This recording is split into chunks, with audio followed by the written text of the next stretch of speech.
Widely recognized as one of Latin America's most transformational digital leaders, he has a solid reputation and a wide network in over 25 countries, where he has developed a successful career for over 30 years as a senior executive, consultant, speaker, entrepreneur, and investor. He has had direct influence on hundreds of institutions and thousands of digital solutions that have impacted millions of customers in over 25 countries. He has helped major corporations, entrepreneurs, and social initiatives to expand and succeed within the diverse Latin American ecosystem. He is an expert in Latin American and Hispanic content markets, a trilingual senior executive, entrepreneur, consultant, speaker with global multi-industry and multicultural capabilities. He has decisively accelerated digital transformation for 30 years in several major industries with senior regional positions in personal computers, HP, EDS, Interactive Communication, Cytel, Ticketmaster, Pepper & Rogers, Teletech, Relacom, and Educational Technology, Cengage Learning, McGraw-Hill. He has been a teacher for more than 18 years at K-12, undergraduate and graduate levels in 4 institutions in 3 countries. He is frequently invited as visiting professor, is a gifted communicator, and has received wide recognition as featured on international media for his speeches and publications on such topics as learning experiences, the future of education, technological innovation, education for sustainability, gamification, global educational technology, and entrepreneurship. He has been a featured collaborator in Latin Business Today and NECTEC Times.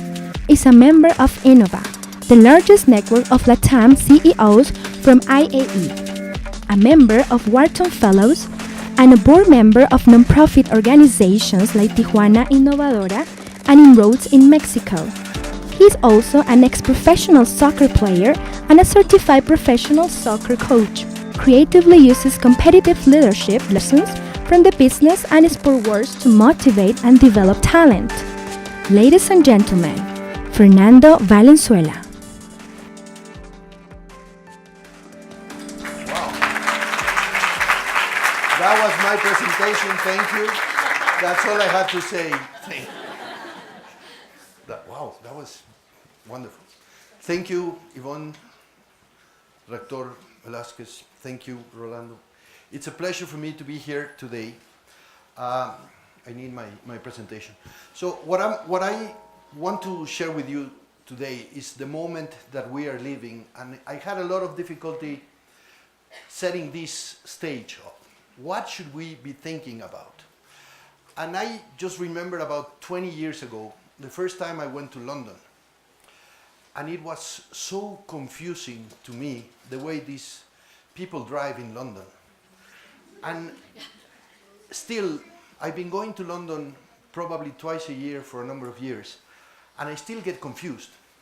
I still get, very nervous whenever I have to cross the street. And this is exactly what is going on in the world of education.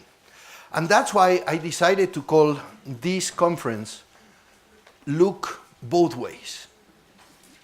What is happening today cannot be understood from one perspective. What is happening today is every step that we make, we have to find out if the forces are coming from this way, or exchangeably, depending on how many steps you're taking forward. And that was a perfect topic for my conversation today.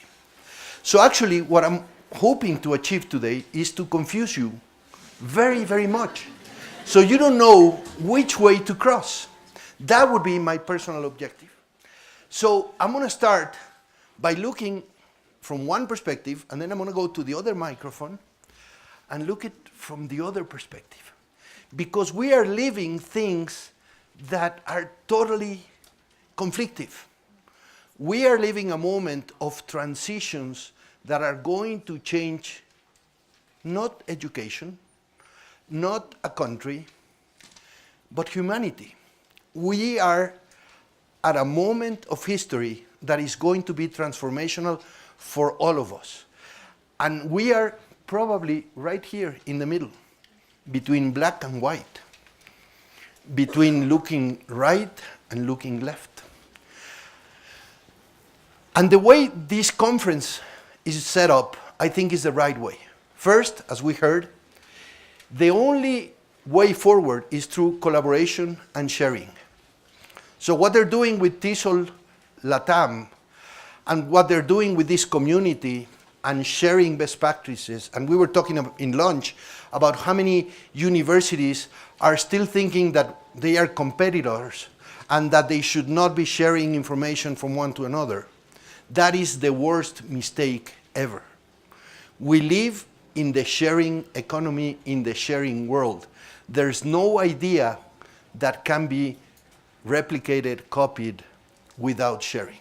So that is one thing. The other thing has to do with questioning how we think, how we adapt to change, how we write. It's not important that we speak English with an accent.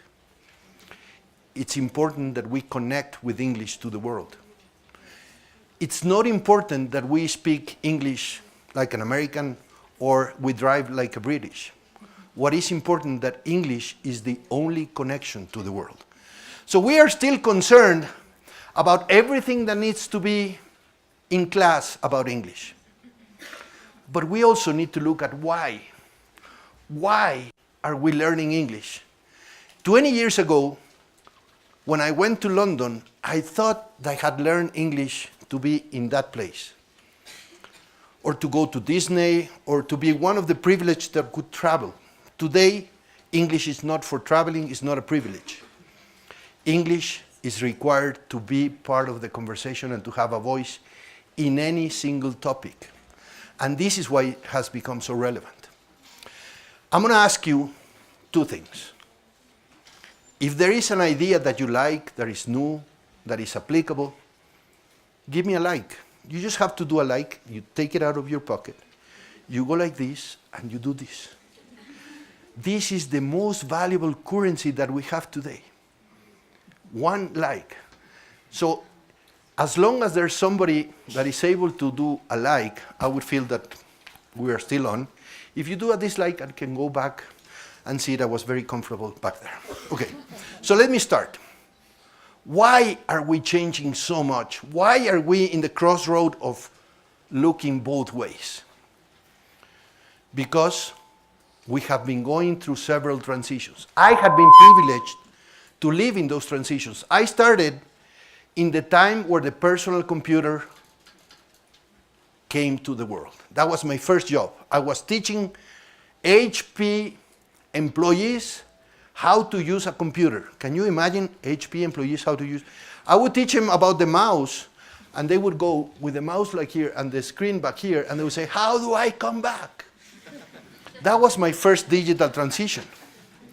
Then what happened was communication began to happen in internet, the email. Then telecommunication, phone and data together. And I had been very, very fortunate. I have never been in a steady place in my life. I cannot be in the same house, country, for about 2 weeks. That's my limit. So what I learned is that education was the next step. What happened in 2007? The iPhone came to the world. Communications began changing us. I had this Singularity University course a couple of years ago.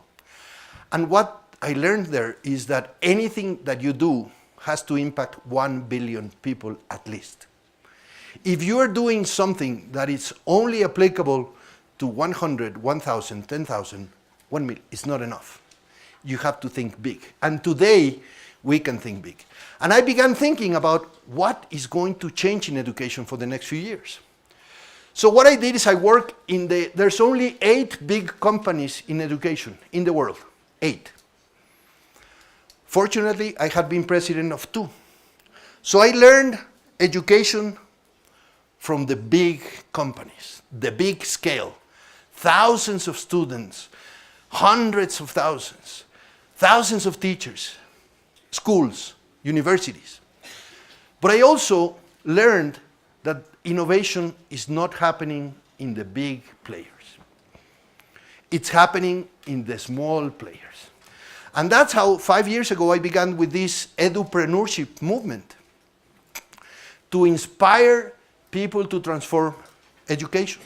And the people that are transforming education are frustrated mothers, curious students, and big companies. And that was my Look Both Ways chapter 101.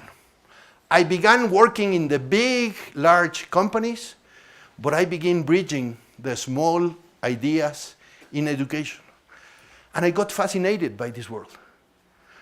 Fascinated by the fact that for the first time in history, education is a place for innovation, capital, growth. A few years ago, no teacher could become a star, could become famous. No teacher could make $1 million with an idea. No student could make $1 million. Today, a teacher, a student can become a star. That has happened. And also, what is happening is that there's going to be bigger and bigger problems. That's why we need to think about billions and not thousands. Education will never be able to serve billions of people. We will not be able to feed billions of people. And also, people that are going to live 100 years or more, that they don't have to learn 12 years and then 4 in universities. They have to learn 80, 90 years. At 95, you probably can take a break. Not earlier. But you have to learn all your life. And what is happening is, for the first time, technology and education can really make a change. I'm just going to give you, I haven't seen one like, so I'm going to try harder. No, one like, please, only one. So, for the first time in humanity, we are going to have access to 100% of the talent available in the world. See what I mean? For the first time in humanity, we are going to be able to access 100% of the talent in the world. 100% of women, 100% of rural areas, 100% of indigenous people. They are going to be able, in the next few months, to be connected and to have education for the first time in their lives.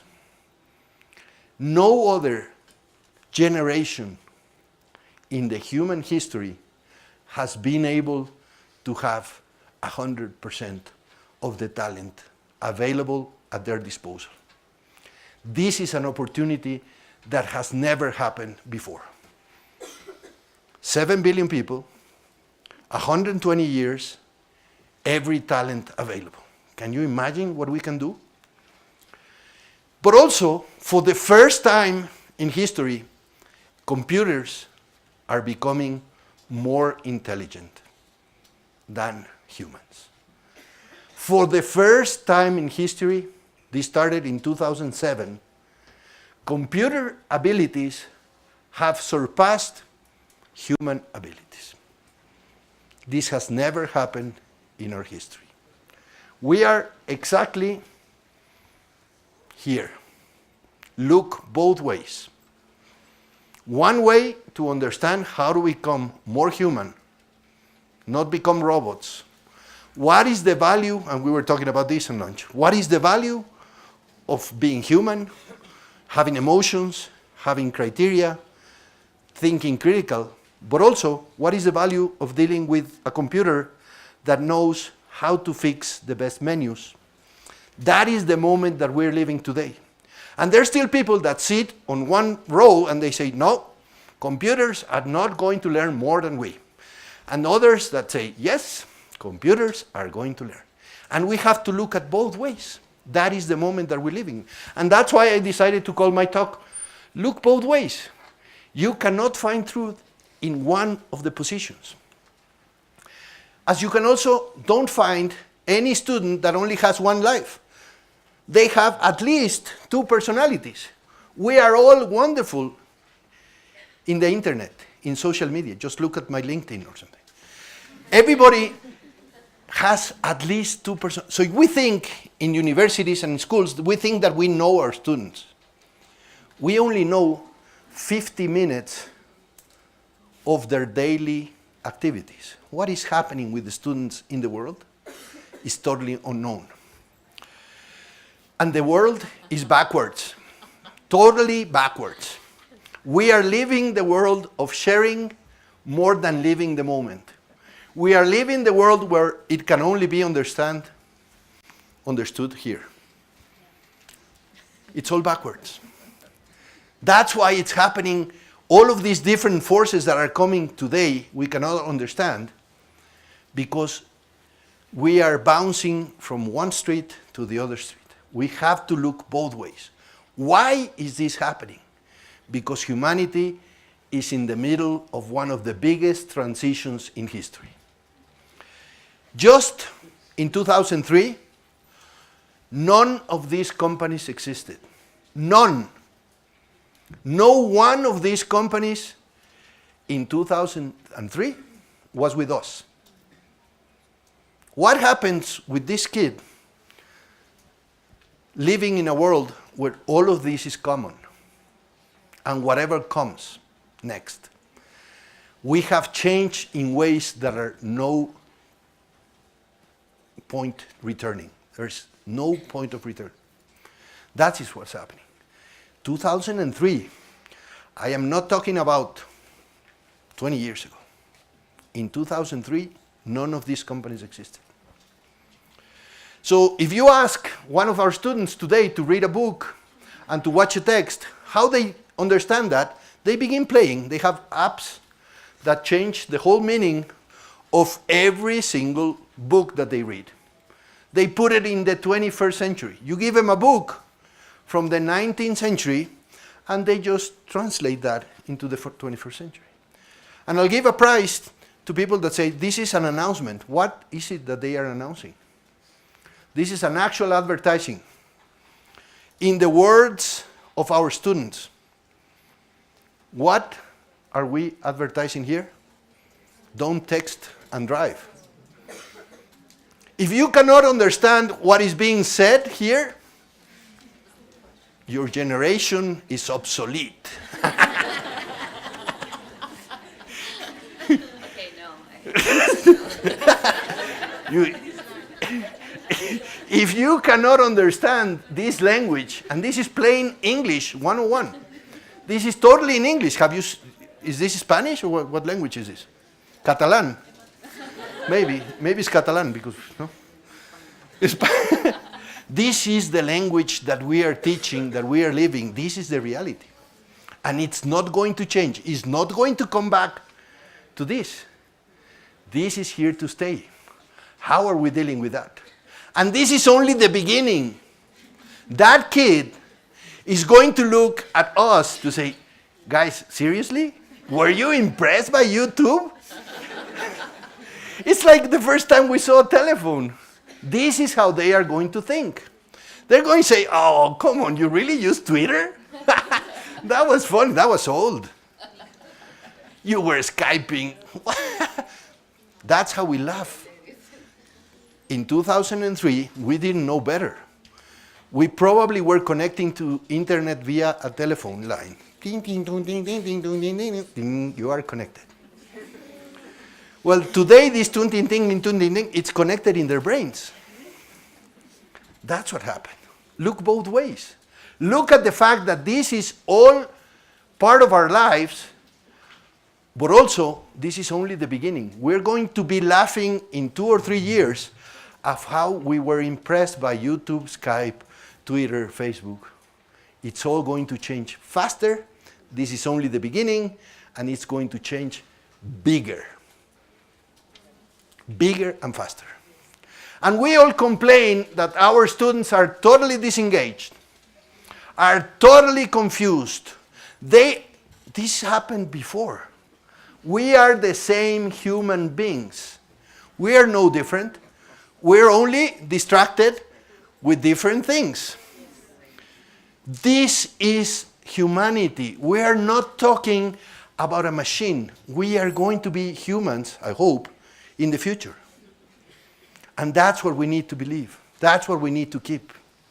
But look both ways. Look at the fact that these kids are distracted, are engaged, but some people were distracted and engaged before. This is not changing. It's only the media that is changing. So it's not about technology.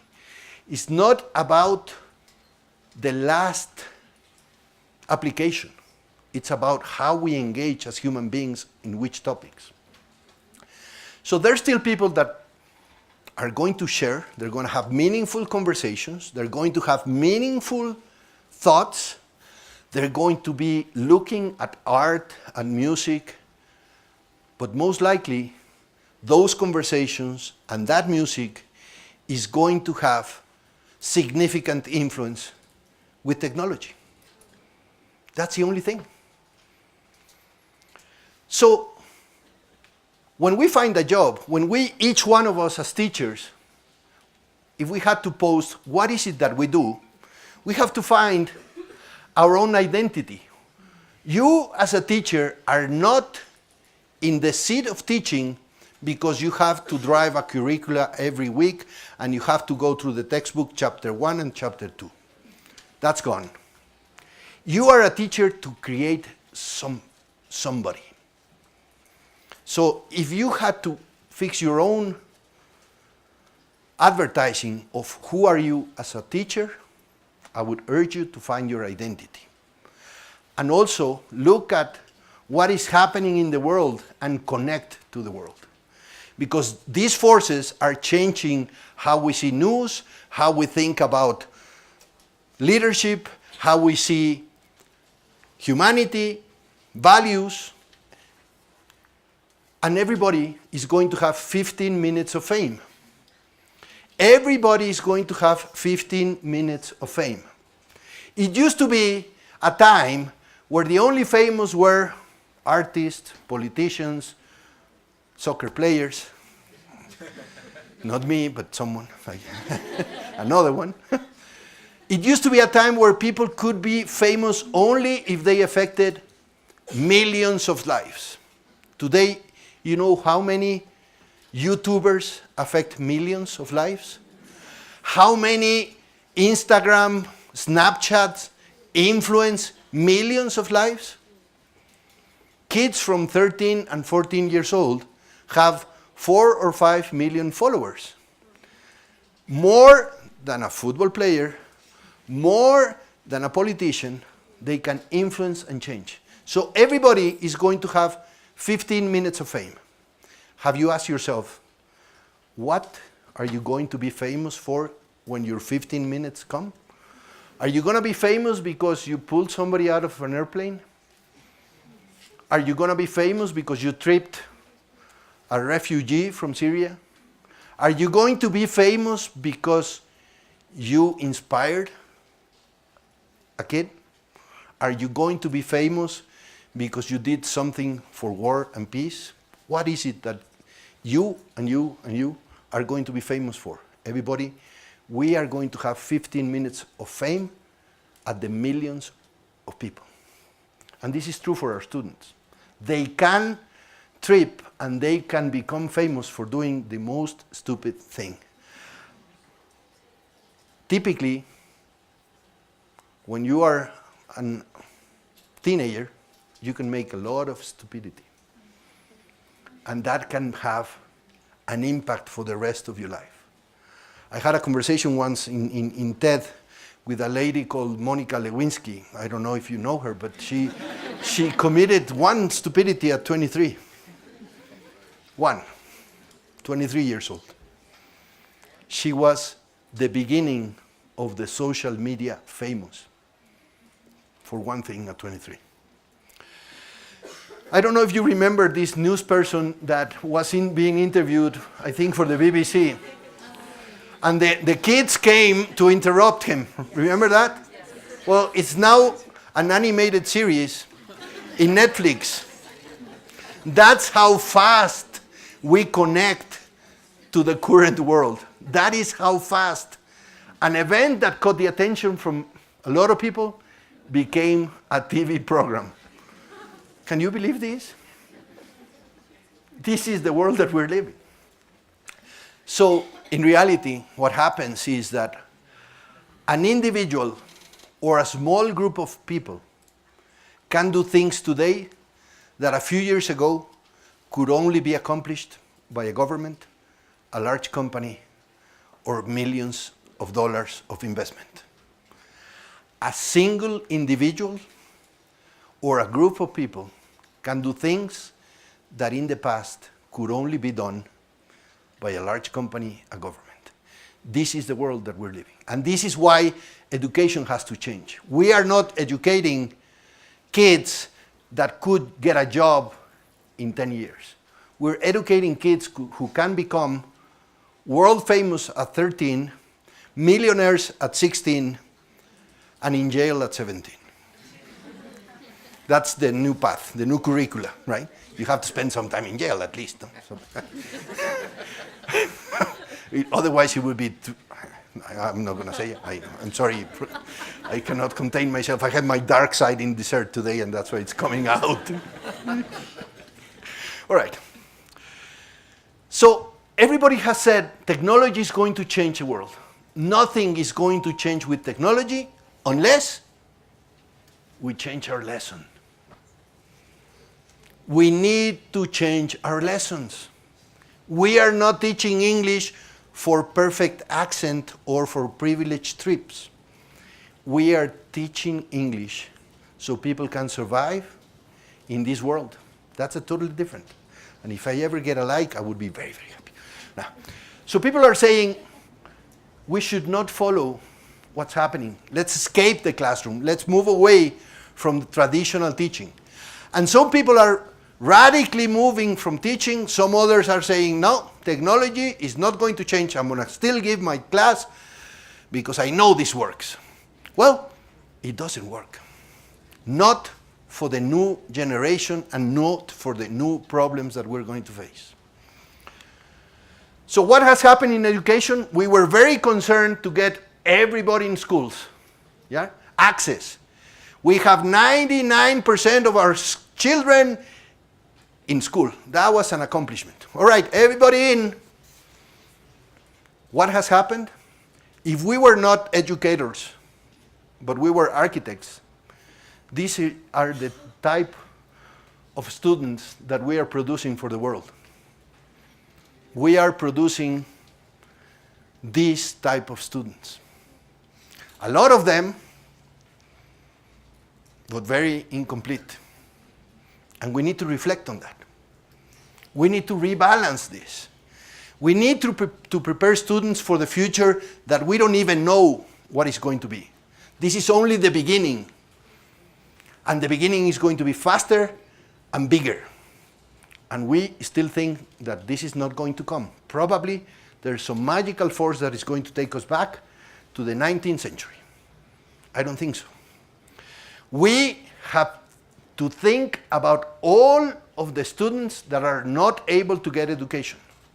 Universities and schools were proud to say we only accept 11% of all the applications that we get.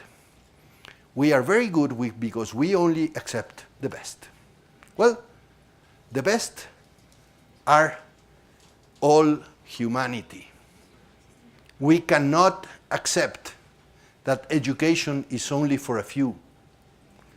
We need to build universities and schools and teachers that can give a lesson to 1 billion people.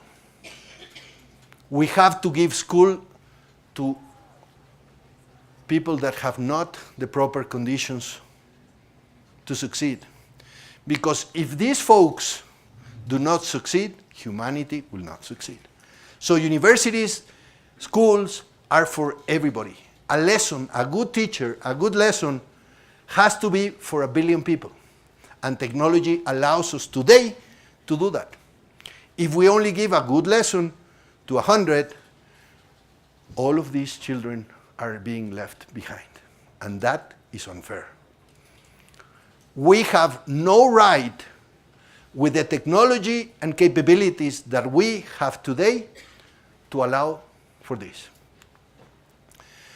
We have no right to allow for students to be disengaged, bored, having the technology and the capabilities to engage like never before. We cannot allow ourselves to give lessons that are boring, to have one student that is disengaged, or one experience for 50 minutes where they lost their opportunity to learn. This is an example of one of the companies that I'm representing. It's a virtual class. A teacher at home can teach the same lesson, and you can enroll in this lesson if you're interested. Still, at the same time, looking both ways, we have a lot of children that don't have the infrastructure. And this class can happen on an iPhone. These guys don't have enough. Look both ways. We cannot only look at this world without balancing the other part. Look at this. This lady has to learn at 90. At the same time, Google is sending balloons to connect Africa. You don't have to wire internet anymore. You don't have to invest in infrastructure to get a wire to get internet in schools. And this is happening at the same time. You still have people that do not know what flip the classroom means. This is somebody that thought this was flipping the classroom. So if you ever have an exercise of flipping the classroom, there is a methodology to do this. But we also need to think that there's going to be tutors and teachers with the artificial intelligence. At the same time, you're going to have a tutor that is actually a computer talking to you and helping you succeed. This is not 10 years from now. It's probably 2 years from now. We are still designed in a world where the teacher used to own the content and would give it to the students. You have to fill the student's brain and you will succeed. At the same time, education and entertainment are being merged. I had the opportunity to work with Disney, with TED, with National Geographic in some of my previous experiences. What is happening is the entertainment world is taking over the education world. And the balance between how much are you entertaining, how much are you educating, can only be given by a teacher that understands this and understands that she is not the owner of the content. And what is written here, because of the author, it's not the only way to teach. Those are the changes. Today you have schools that put a lot of pressure into students, but at the same time, there's movements that are concerned of the happiness of those students. You cannot push the students to the limits on a way that they are frustrated. And I have a kid who goes to university, and sometimes he comes like this. So there is a balance now to say, how are we treating students? How are we making sure that these students have all the conditions to succeed? Both ways. We are in the moment of imbalance that we need to define. So another trend that is coming is the fact that you used to teach content to see what one day you would apply.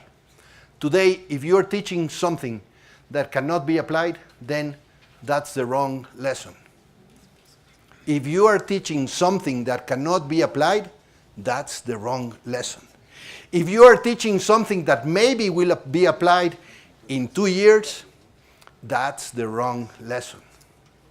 This guy is at a university teaching about Bitcoin. How many here have taken a lesson of Bitcoin? Blockchain.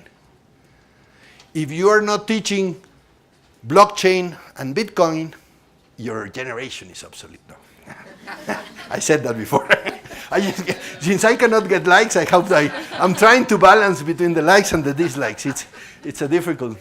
But the idea here is that everything that we are teaching, I'm having so much fun. So hopefully, is there? No. just need some water, I'm sorry. So, Behind you, there's a bottle. great, thank you. Just to tell you, I was in Boston a couple of weeks ago at Harvard's new Harvard X lab.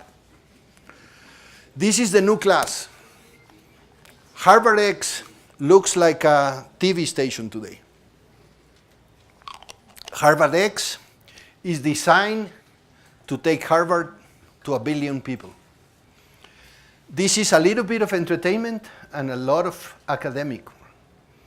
And this is the learning of the last 5 or 7 years of education and technology merging.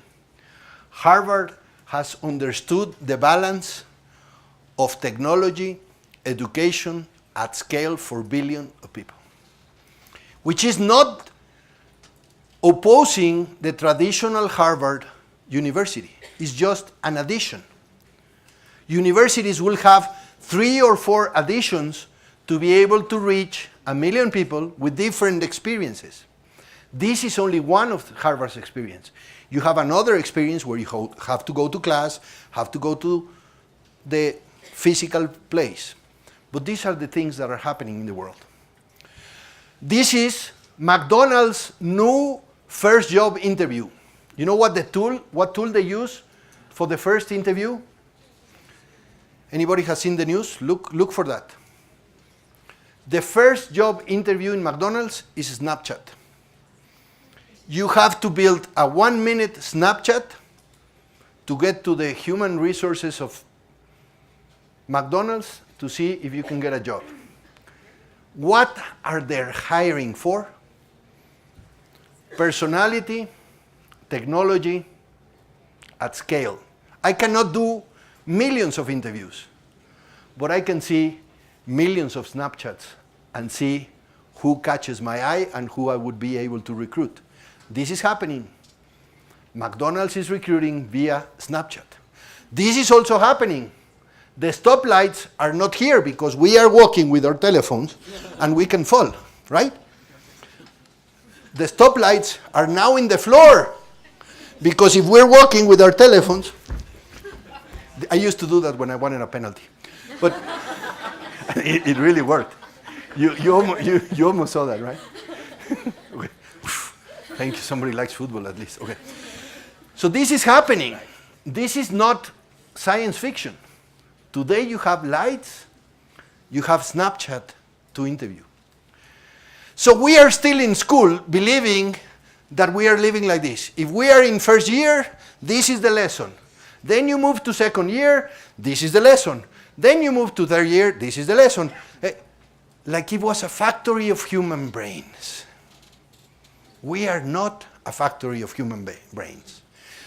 It's like today we would think that we would all live in the same house with the same car parked the same way and the same color.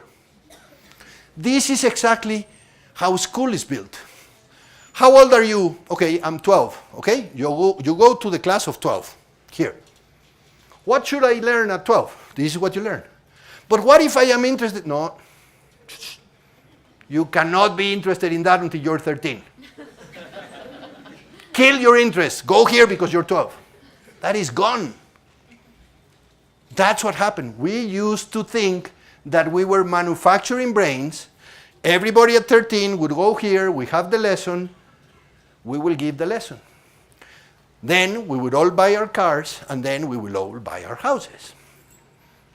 That's not what's happening anymore.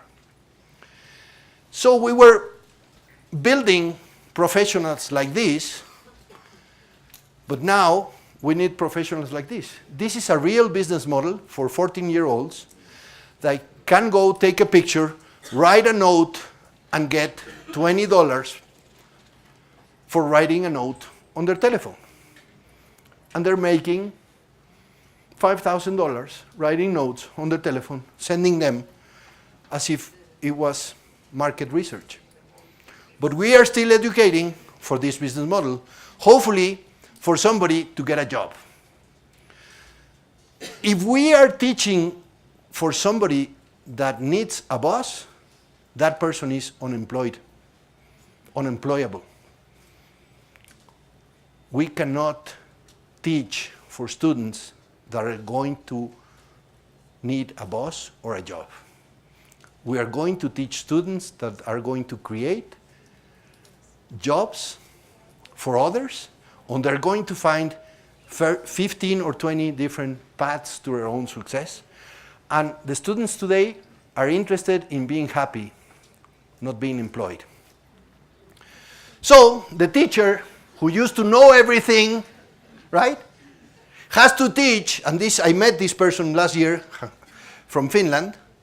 The teachers with all the knowledge are supposed to teach this guy who has already built 4 apps and is making $4 million, and the guy is 13. And this teacher still believes that the knowledge that he has is going to help this guy succeed. And this guy is saying, sorry, I don't need you, teacher. I can succeed on my own. So we used to be very, very lucky. If you went to school and you had a beautiful teacher, magical teacher, then you will do good. Well, the aspiration today is every teacher has to be magical. We cannot bet our future to see if we have one good teacher. And teachers need to evolve from knowing everything to building the best learning experience they can.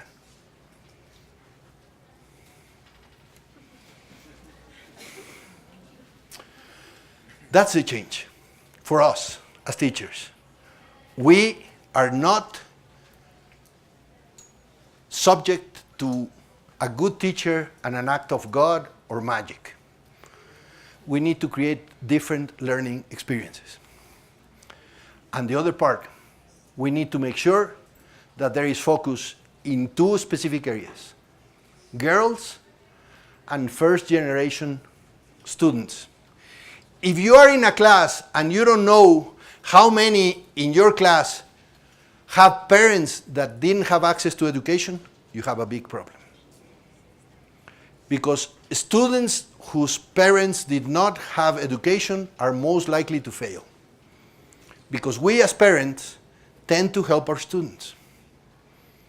They are not more intelligent, more capable, more dedicated. They just have parents who know what school is. We have millions of students today that don't know what school was. Their parents were not in school. So today we need to focus in girls and first-generation students. Identify them, help them succeed. Fortunately, there's a lot happening to bring 100% of the female talent to the world, finally. A few years ago, this was not a conversation. This was not strong. You know what is the industry, the segment, the area where more females already work? Education. Education is the area where you find the best balance of every single industry in the world from men and women. Can we make this happen? Education has to be first. There's only 4 Women of the Year Time magazine. This is an experience that I had in Israel a few years ago. An Arab teacher creating a learning experience for Jews and Arabs at the same time. Inclusive, engaging, relevant. So we need to think not from where we are. We need to begin talking at the level of our students and finding different routes for our students. So this gives me to my conclusion. This is why I became involved in education passionately for the past 7 years. Because I saw that this was going to change and there was no money, no innovation, no entrepreneurship in education, no capital. If you compare all of the other industries where they are getting technology, investment, capital, and innovation, education is not there. It should be there. So finally, it's happening. The new leaders, the new generation of leaders, are beginning to look at education. This is the CEO of Google, Facebook, Microsoft, Khan Academy. Finally, this year, the year before, millions of dollars are being brought to education, to transform, to innovate, to get new ideas. And you don't need to be a star. You need to be a curious teacher, a frustrated student, a concerned parent to innovate. Anybody today can do innovation, can get capital, can get $1 million. So this is what happened in the capital investment of education. A few years ago, there was nothing. It's growing. There's a lot of companies, and I work with many of these companies that are doing education and technology, and investment and innovation. This is an interview from CNN about a new topic in the world.